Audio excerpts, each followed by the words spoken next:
Magandang tanghali po sa lahat, Luzon, Visayas, Mindanao, kung saan kayong panig ng mundo po. Nagbabalik tayo rito sa aking YouTube channel, Samir Soriano TV, 29 po. Ayan, para pag-usapan ulit ng another coins dito sa aking vlog. Magandang hapon po sa mga ating mga kolektor dyan, lalo-lalo yung mga nakasubscribe dito sa aking YouTube channel. Thank you so much po sa mga subscriber ko po. Doon naman po sa hindi pa nakapag-subscribe, pakipindot naman po ang notification bell.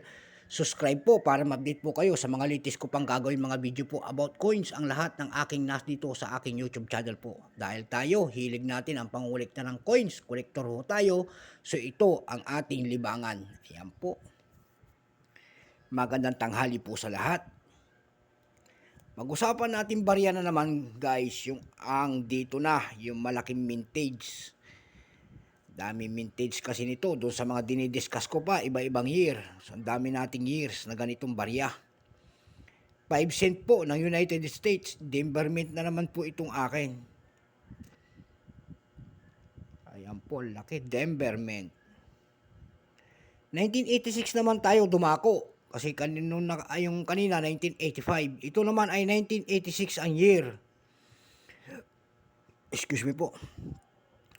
Bago tayo magsimula, talakayin muna natin ang pagkakalanlan ng coins na ito. Ayan po, issue United States, period, Federal Republic, 1776, up to date po. Type, standard circulation coins, years, 1938 hanggang 2003. Value, 5 cent. Currency, dollar, 1785, up to date po. Composition, copper, nickel.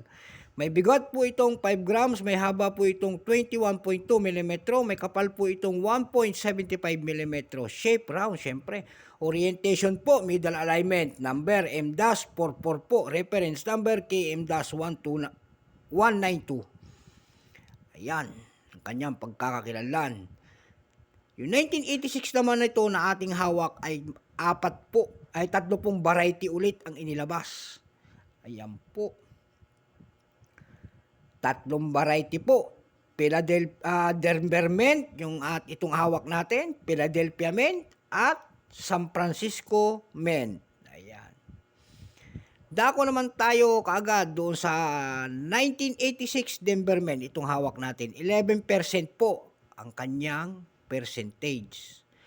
Ang ginawa sa barya na po ito ay 300 million 819,140 piraso po. Ayan. Dami rin. Pero may selling price na po doon sa ating numista. Ang kanyang almost uncirculated po ay 20 pesos. Ang uncirculated po nito ay 30 pesos lamang. Dumako naman tayo doon sa 1986 Philadelphia Mint na 14%. Ayan po. Ilang piraso namang ginawa noon ay 536,883,483 piraso po. Ayan. Dami. Yung kanya, mayroon naman dang selling price. Ayan po. Yung kanya selling price po doon sa ating numista.com po, yung uncirculated po noon ay 100 pesos. Ayan. Dako naman tayo doon sa 1986 San Francisco Mint. Ayan, 1.7%. Ayan po.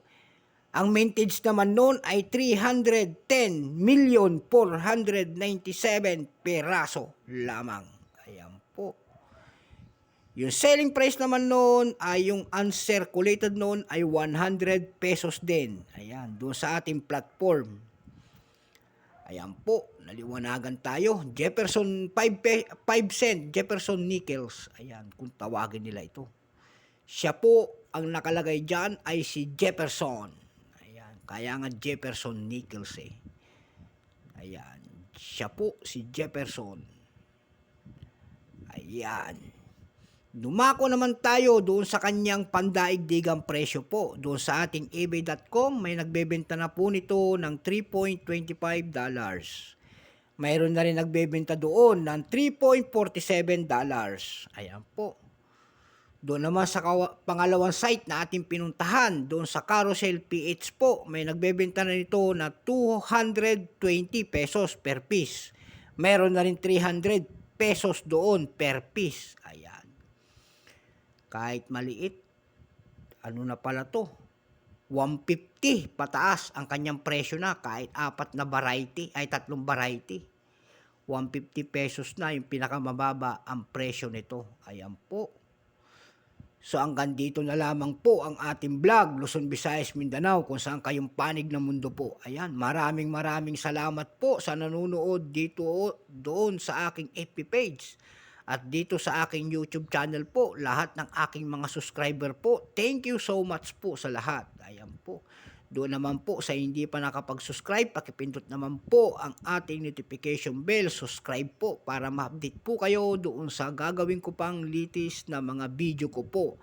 About coins ang aking pinag-uusapan dito sa aking YouTube channel po.